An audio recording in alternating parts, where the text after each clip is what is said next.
faire pour récupérer le code et rendre l'évaluation grâce à GitHub Classrooms. Vous avez dû recevoir un lien, donc vous pouvez visiter.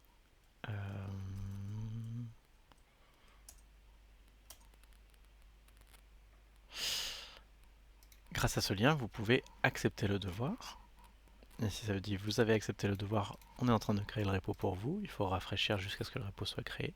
Quand le repo est créé, you're ready to go, vous pouvez cliquer ici sur GitHub. Je récupère l'URL du repo. Je clone le repo. Puis ensuite, je vais dans le repo. Ici, je peux créer un environnement Conda. Donc par exemple, Conda create, je vais lui donner un nom, python-évaluation, et je vais lui donner un fichier dans lequel il y a toutes les dépendances qui seront nécessaires, qui est inclus dans mon repo. Je dis yes, il va télécharger tout ce qu'il faut, installer tout ce qu'il faut.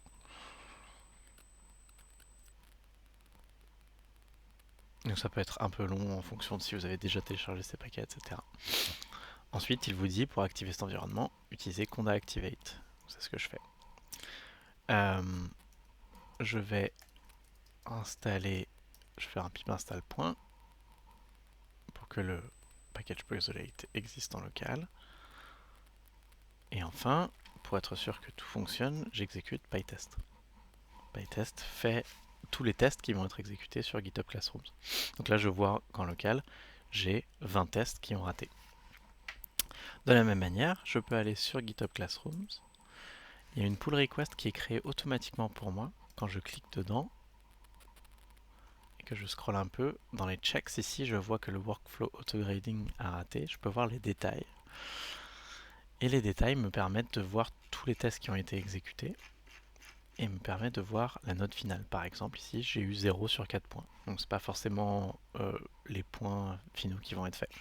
Et donc, je peux voir le détail, le test, quel test a fonctionné ou pas, quelle ligne a raté, etc. Si je veux rendre mon devoir, donc par exemple, ce que je peux faire, je peux faire un petit fichier. Je vais mettre quelque chose qui ne fonctionne pas, mais qui fonctionne presque. Voilà. Ça va répondre que toutes les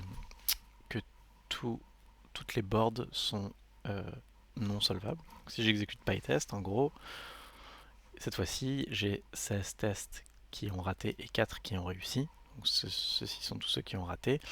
En gros, parce qu'il a pensé que toutes les boards étaient non solvables, alors que celles-ci sont censées l'être. Du coup, je peux ajouter puzzleite pli.py. Et puis je vais mettre toutes les boards sont unsolvable. Voilà. Pardon. Donc voilà, je commit. Et puis je peux pusher mon résultat qui va être envoyé sur GitHub. Et afin de voir ma note actuelle, je retourne dans la pull request. Vous voyez là c'est jaune, c'est en train de recalculer ma note, de réexécuter les tests. Si je vais voir le détail pendant que c'est en train de tourner, normalement, il devrait me dire que j'ai quelques points, en tout cas plus que les précédents, notamment je dois avoir 1 ou 2 points pour les tests, pour les boards qui sont non solvables.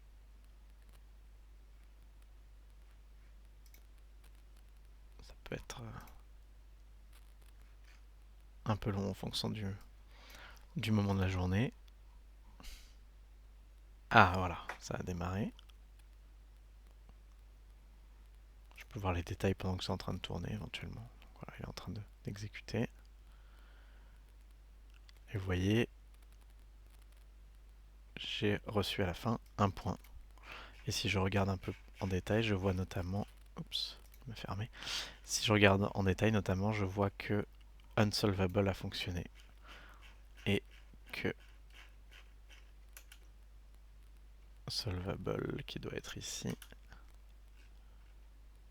Solvable n'a pas fonctionné. Et tous les tests n'ont pas fonctionné, puisque tous les tests contiennent des boards qui sont solvables.